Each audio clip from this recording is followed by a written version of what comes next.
రెండో ప్రశ్న ఏంటంటే, మన ఇతిహాస పురాణ గాథల్లో కొన్ని రకాల కథలున్నాయి. ఉదాహరణకి సతీ సావిత్రి, సతీ అనసూయ లాంటి కథలున్నాయి. ఈ కథల్లో వారు తమ భర్త ప్రాణాలని యమధర్మరాజు నుంచి తిరిగి పొందారు అని చెప్తుంటారు. అంటే ఇక్కడ నా ప్రశ్న ఏంటంటే, ఒక మనిషిలో ప్రాణశక్తి, జీవశక్తి బయటకెళ్ళిపోయిన తర్వాత, మనిషి మరణించినట్లుగా గుర్తించిన తర్వాత, తిరిగి ఆ మనిషి శరీరంలోకి ప్రాణశక్తిని ఎలా నింపగలుగుతాము? ఇది వేదం ప్రకారం కరెక్టేనా? వేదం దీనికి ఏం చెప్తుంది? ఒకవేళ ఇది వేదం ప్రకారం సాధ్యమైన పని అయితే గనక, అప్పుడు మనిషికి మరణమే ఉండదు కదా! అలాంటప్పుడు ఈ పునర్జన్మలు తీసుకోవడము, ఈ కర్మ ఫలితాన్ని అనుభవించడము ఎలా అప్లికేబుల్ అవుతుంది? సో, దీనిపై కూడా మీ యొక్క సమాధానాన్ని చెప్తారని అనుకుంటున్నాను సార్.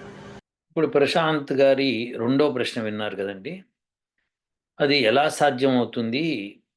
ఆ యముడి దగ్గర నుంచి ప్రాణాలు తీసుకురావటం మళ్ళీ ఒకసారి చనిపోయిన తర్వాత మళ్ళీ ప్రాణం పోసే పని అయితే గనక ఇక ప్రతి మానవుడు అలా జీవిస్తూ ఉండొచ్చు కదా, ఇంకా పునర్జన్మ ఇలాంటి జన్మలు ఉండవు కదా అని చెప్పి ఆయన ప్రశ్న అనమాట.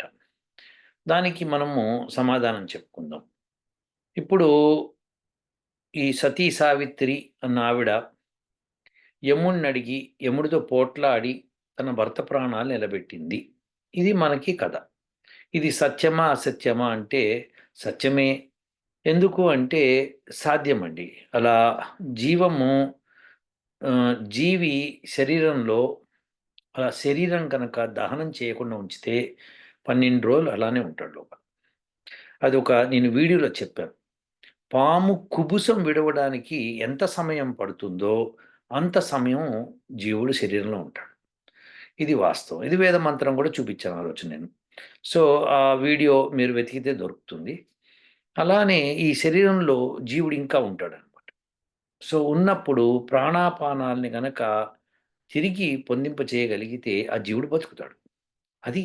సో, అది వేద మంత్రాలు ఏమైనా ఉన్నాయా మరి వాటికి అంటే ఉన్నాయండి.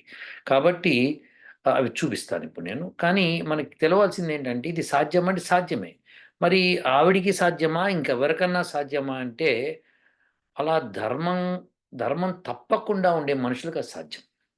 అంటే వాళ్ళు ధర్మాన్ని పట్టుకొని వెళ్తూ ఉంటారనమాట. ఆ ధర్మం అలా సాధ్యపడుతుంది. అలానే ఇప్పుడు ఫర్ ఎగ్జాంపుల్ మనకి రామాయణంలో లక్ష్మణుడు మూర్ఛపోతాడు. మూర్ఛ అని ఒక ఎంతసేపు ఉంటుంది అంటే ఇంకో 12 అవర్స్ ఉంటుంది. ఆ లోపల అతను బతికించకపోతే ఆయన చనిపోతాడు అని చెప్తాం. అంటే అది మిగతా వాళ్ళంతా లక్ష్మణుడు చనిపోయాడు అనుకుంటారు. ఎందుకంటే శ్వాస ఆడుతుండదు, గుండె కొట్టుకోదు, ఏమీ రాదు. కానీ ఆ వైద్యుడు నిర్ధారిస్తాడు. లేదు ఇతను ఇంకా బతికునే ఛాన్స్ ఉంది. ఇంకో 12 గంటల లోపల గనక మనము బతికించగలిగితే అంటే అప్పుడు ఆంజనేయుడు వెళ్ళి సంజీవుని తీసుకురావటం, దాని ద్వారా బతికించడం జరిగింది. సో, ఇట్లా మన దగ్గర అనేక రకములైన మూలికలున్నాయి.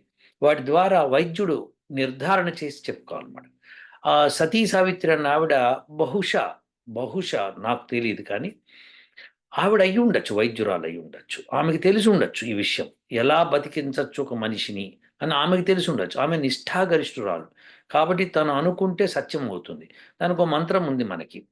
ఓం మయీదమింద్ర ఇంద్రియం దదాత్వస్మాన్ రాయో మగవానః సచంతాం అస్మాకగం సంత్వాశిషః సచ్చాన్నః సంత్వాశిషః. ఈ మంత్రంలో మయీదం ఇంద్ర ఇంద్రియం. సో, ఇంద్రియాల్ని బాగా దమనమనర్చి, వాటిని కంట్రోల్‌లో పెట్టిన వాడికి, ఇంద్రియ నిగ్రహం కలిగిన వాళ్ళకి, ఇంద్రియాలని ఎట్టి పరిస్థితుల్లో చెడు వైపు పోనీయకుండా ఉండేవారికి, అటువంటి నిష్ఠాగరిష్ఠులకి ఏది అనుకుంటే అది సత్యమవుతుంది. వాళ్ళు ఏది పడితే అది అనుకోరు మళ్ళీ. ఎందుకంటే, వాళ్ళు ఈ సృష్టికి అనుకూలంగానే అనుకుంటారు. ప్రతికూలంగా అనుకోరు వాళ్ళు. ఎందుకంటే నిష్ఠాగరిష్ఠులు కాబట్టి. ధర్మం తప్పని వాళ్ళు కాబట్టి. అలాంటి వాళ్ళకది సాధ్యమవుతుంది. సరే దానికి మరి ఆయుష్ గురించి ఏమైనా వేద మంత్రాలు ఉన్నాయా అంటే ఉన్నాయి. అది నేను చూపిస్తాను చూడండి ఒకసారి. ఇది పార్థివస్య రసిదేవా భగస్య తన్వో బలే ఇలా ఈ మంత్రం ఇట్లా స్టార్ట్ అవుతుంది. ఇది అథర్వవేదం 1:313. సో, ఇప్పుడు ఇదేంటంటే మనకి ఇందులో పదార్థము వ్యవహారాత్మకవు మహాత్ములారా!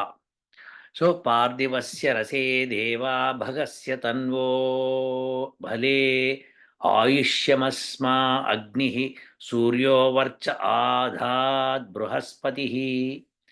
అయితే ఇందులో వ్యవహారశీలురగు మహాత్ములారా, వ్యవహార కుశలురగు మహాత్ములారా, గుర్తుపెట్టుకోండి, కుశలురు దేవాహ, ఇది బహువచనం అనమాట. అంటే అనేక మంది ఉంటారు ఇలాంటి వాళ్ళు. వ్యవహార కుశలత్వం కలిగి దివ్యత్వం కలిగిన వాడు. అగ్ని సర్వవ్యాపక సూర్య లోకములందు నడిపించువాడు బృహస్పతి మహాబ్రహ్మాండముల రక్షకుడు పరమేశ్వరుడు. పార్థివస్య పృథ్వీపైనున్న భగస్య ఐశ్వర్యమును, తన్వహ విస్తారమును, రసే రసము లేక తత్వజ్ఞానము లేక సారమును, మరియు భలే శక్తి అందు అస్మై ఈ జీవునికి ఆయుష్యం ఆయువును వృద్ధిపరచునట్టి, వర్చ తేజము శరీరకాంతి బ్రహ్మవర్చస్సు ఆ సకల దిశల నుండి ధాత్ దధాత్ ధాత్ ధాత్తాత్ ప్రసాదించునుగాక.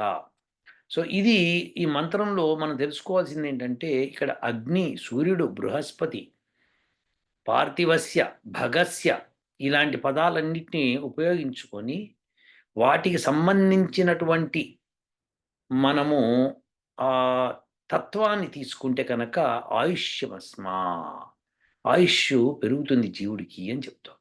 ఆయుష్ అంటే ఎంత ఆయుష్? దానికి ఇంకో మంత్రం తీసుకుందాం. శతం జీవో శరదో వర్ధమాన, అంటే 100 శరత్తులు జీవించుగాక, వర్ధిల్లుగాక అని చెప్పడం అనమాట. సో ఇలా మనము ఈ మంత్రాలని తెలుసుకుంటే కనుక వాటిల్లో అత్యుత్తమమైన రహస్యాలు ఉన్నాయి. సో దాని ద్వారా ఆ ఔషధాల్ని పట్టుకుంటే, ఔషధాలతో హోమం చేసినా, ఔషధాల్ని పిండి ఆ జీవుడికి ఇచ్చిన ఆయుష్ పెరుగుతుంది. అలానే చనిపోయాడు అనుకునే జీవుడిని కూడా బతికించడానికి ఉన్నాయి మంత్రాలు. సో అది మంత్రం చదివితే బతికేస్తాడని కాదు. నేను చెప్పాను కదా ఇందాక, ఎవరైతే మయీదమింద్ర ఇంద్రియం, సో ఇంద్రియాలని గనక దమనం చేసి తను శక్తిని పొందితే కనుక తను అనుకుంటే నిజమవుతుంది. అప్పుడు తను ఎందుకు అనుకుంటాడు అంటే, తనకి ఏ తత్వం అయితే కావాలో ఆ తత్వాన్ని పొందడానికి, ధర్మబద్ధంగా పొందడానికి అనుకుంటాడనమాట. అంటే ఇప్పుడు ఒక చోట అతను వెళ్తున్నాడు అనుకుందాం. ఒక పల్లెటూరు నుంచి పాస్ అవుతుంటే ఆ పల్లెటూరులో అంతా గనక ఏమంటారు, క్షామం వచ్చింది. పంటలు పండట్లేదు, వర్షాలు లేవు. ఆయన దగ్గర మొరబెట్టుకుంటే, ఆయన అనుకుంటే గనక అరే! వర్షం పడితే బావుంటుంది, పంటలు పండితే బావుంటుంది అనుకుంటే వెంటనే జరుగుతుంది. ఎందుకంటే ధర్మబద్ధంగా ఉన్నాడు కాబట్టి ఆయన. సో ధర్మాత్ములు ఎక్కడ కాలిడితే అక్కడ సస్యశ్యామలగా ఉంటుంది. దానికి ఉదాహరణ ధర్మరాజు. ధర్మరాజు పాండవ వనవాసంలో 13 సంవత్సరాలు గడిపిన తర్వాత 12 సంవత్సరాలు గడిపిన తర్వాత 13వ సంవత్సరం అజ్ఞాతవాసంలో ఉండాలి. ఈ అజ్ఞాతవాసంలో ఉన్నప్పుడు పాండవుల్ని కనుక్కొందుకు వీళ్ళు ప్రయత్నం చేస్తారు కౌరవులు. కానీ ఎక్కడా కనిపించకపోతే అప్పుడు విదురుడు చెప్తాడు. విదురుడేనా? భీష్ముడు చెప్తాడు. నాకు ఒకసారి గుర్తులేదు. ఎక్కడ సస్యశ్యామలంగా ఉండి పంటలు బాగా పండుతూ, పశుపక్షాదులన్నీ సుఖంగా జీవిస్తూ, మనుషులంతా సుఖంగా ఉంటారో ఆ ప్రాంతంలో పాండవులు ఉన్నట్టు లెక్క అంటాడనమాట. సో ఎందుకంటే ధర్మాత్ములు కాబట్టి. సో ఇలా ఆమె సతీ సావిత్రి అనే ధర్మాత్ములు. ధర్మానికున్న బలం ఎటువంటిదో మీరు ధర్మాత్ములై చూడండి ఒకసారి. ఆ ధర్మం అంత బలీయమైనది. కానీ మనం అంతా స్వార్థపరులం. మనకు చాలా కావాలి. మన కోరికలు చాలా ఉంటాయన్నమాట. ఇంక్లూడింగ్ నేను. సో అందులో నేనే ఎక్సెప్షన్ కాదు. సో అందరం అలా ఉంటాం. సో ధర్మాత్ములుగా ఉండే ప్రయత్నం చేయాలి. నేను ప్రయత్నం చేస్తున్నా. మీరు చేయండి. సో ఆ ధర్మాన్ని ఒక్కసారి పట్టుకున్న తర్వాత మీరు ఏదనుకుంటే సత్యమవుతుంది. సత్యమైనవే అనుకుంటారు. విశేషం అది. సో ఇది విశేషం అనమాట. సో మీ రెండో ప్రశ్నకు సమాధానం వచ్చిందనుకుంటాను. మూడో ప్రశ్నకెళ్దాం.